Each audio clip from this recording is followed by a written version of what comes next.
sini saya dari kelompok saya akan presentasikan tentang materi kepemimpinan konsep, fungsi, gaya, dan teori. PPT ini disusun oleh kelompok 6 yang bernama Yoga pertama, Septian Agil, Oden Ardiansa, Mudi Subrata, dan Ihsan Apriano. Untuk mempersingkat waktu, mari kita langsung saja ke materinya.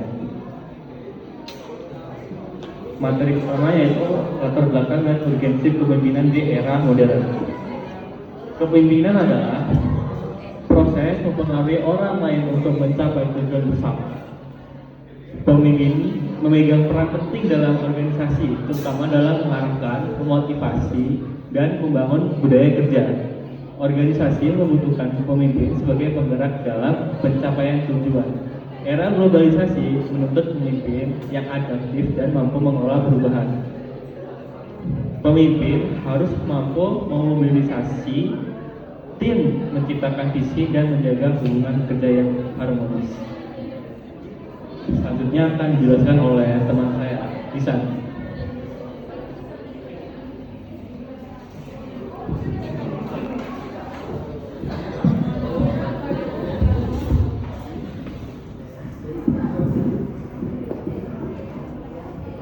Rumusan masalah dan tujuan pembahasan kita hari ini.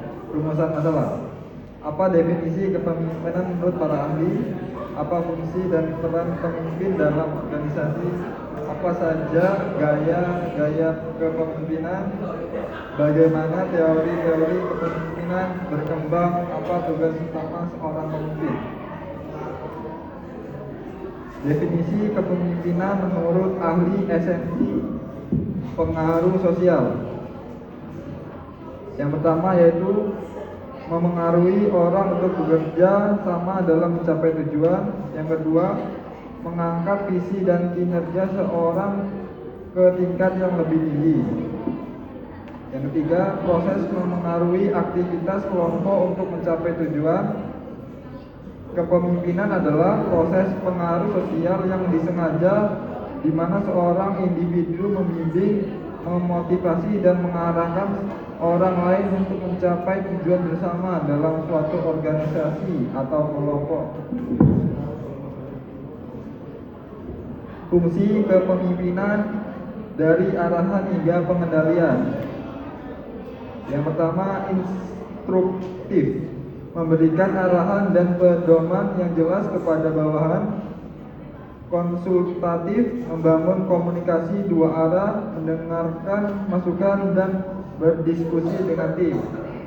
Partisipatif, mengajak bawahan terlibat dalam pengambilan keputusan untuk meningkatkan rasa kepemilikan. Yang keempat, delegatif, pendelegasian wewenang dan tanggung jawab secara tepat untuk memberdayakan anggota tim. Yang terakhir, pengendalian, mengawasi, mengevaluasi, dan memastikan hasil kerja sesuai dengan target dan standar yang diterapkan. Selanjutnya akan dijelaskan oleh teman saya.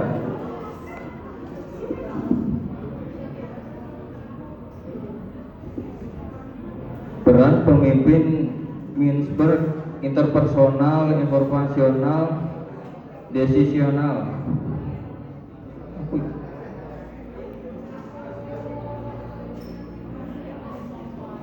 Henry Winsberg mengidentifikasi 10 peran manajerial yang dikelompokkan ke dalam 3 kategori utama: interpersonal, figurehead, menjalankan tugas seremonial dan simbolis; leader, memotivasi dan mengarahkan bawahan; liaison, menjalin hubungan eksternal dan internal; informasional, monitor, mengumpulkan informasi dari berbagai sumber; disseminator, menyebarkan informasi kepada anggota organisasi; spokesperson, menyampaikan informasi organisasi ke pihak luar; decisional entrepreneur, menginisiasi inovasi dan perubahan. Disturbance handler, menangani konflik dan krisis. Resource allocator, mengalokasikan sumber daya secara efektif. Negosiator, berperan dalam proses negosiasi penting.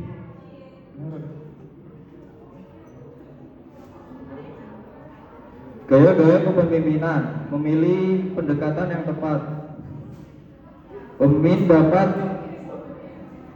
mengadopsi berbagai gaya kepemimpinan tergantung pada situasi, karakteristik dan tujuan yang ingin dicapai.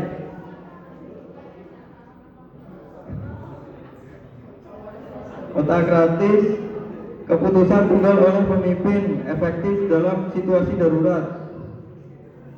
Demokratis, mengajak bawahan berpartisipasi, meningkatkan motivasi dan komitmen.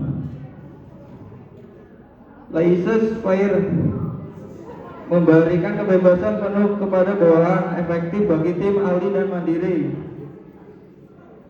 Transaksional, berbasis penghargaan dan hukuman, fokus pada pencapaian target dari standar.